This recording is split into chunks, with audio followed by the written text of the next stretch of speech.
Bisperas na noon ng Pasko, alam ni Jesus na dumating na ang takdang oras ng kanyang pag-alis sa daigdig na ito upang bumalik sa Ama. Mahal niya ang kanyang mga tagasunod na nasa daigdig at sila'y minahal niya hanggang sa wakas. Pagsapit ng hapunan, inilagay na ng dyablo sa isip ni Judas na anak ni Simon Iscariote na ipagkakanulo niya si Jesus. Alam ni Jesus na ibinigay na ng Ama sa kanya ang buong kapangyarihan at alam niyang siya'y mula sa Diyos at babalik sa Diyos. Kaya't siya'y tumayo mula sa hapag, nag-alis ng panlabas na balabal at nagbigkis ng tuwalya sa baywang. Pagkatapos, naglagay siya ng tubig sa palanggana at sinimulang hugasan ng mga paa ng mga alagad at punasan ng tuwalyang nakabigkis sa kanyang baywang. Paglapit niya kay Simon Pedro, sinabi nito sa kanya, "Panginoon, huhugasan niyo ba ang aking mga paa?" Sumagot si Jesus, "Hindi mo na uunawaan ngayon ang ginagawa ko, ngunit mauunawaan mo rin pagkatapos." Muling nagsalita si Pedro, "Hinding-hindi ninyo huhugasan ang aking mga paa." Ngunit sinabi ni Jesus, "Kung hindi kita huhugasan, wala kang kaugnayan sa akin." Dahil dito ay sinabi ni Simon Pedro, "Kung gayon, hindi lamang ang mga paa ko, kundi pati na rin ang aking mga kamay at ulo." Sumagot si Jesus, "Ang nakapaligo na ay hindi na kailangang hugasan pa, maliban sa kanyang mga paa, sapagkat malinis na ang buo niyang katawan. At kayo'y malinis na, subalit hindi lahat kayo." Dahil alam na ni Jesus kung sino ang magkakanuno sa kanya, kaya sinabi niyang, "Malinis na sila, subalit hindi lahat." Nang mahugasan na ni Jesus ang kanilang mga paa, muli nang isinuot ang kanyang balabal at nagbalik sa kinauupuan niya. Sinabi niya sa kanila, "Naunawaan ba ninyo kung ano ang ginawa ko sa inyo? Tinatawag ninyo akong Guro at Panginoon, at tama kayo sapagkat ganoon nga ako. Kung ako ngang Panginoon at Guro ninyo ay naghugas ng inyong mga paa, dapat din ninyong hugasan ang mga paa ng isa't isa. Binigyan ko kayo ng halimbawa upang inyong tularan.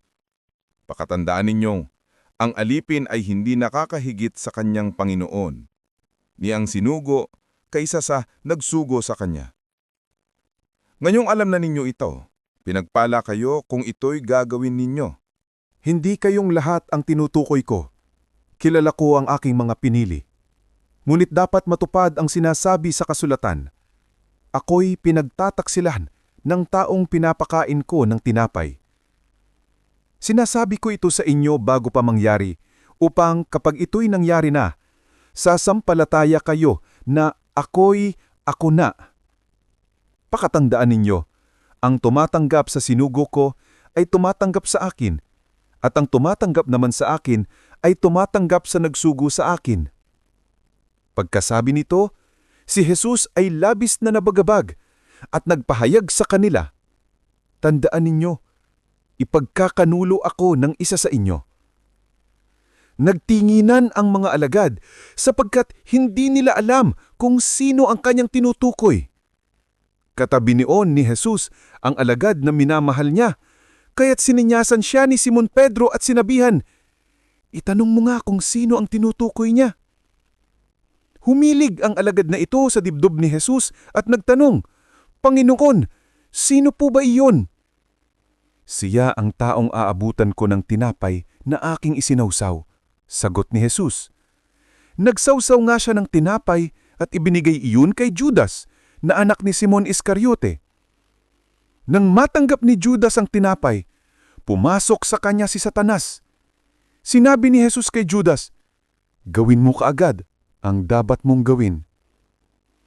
Walang sino man sa mga kasalo ni Jesus ang nakaunawa kung bakit niya sinabi iyon.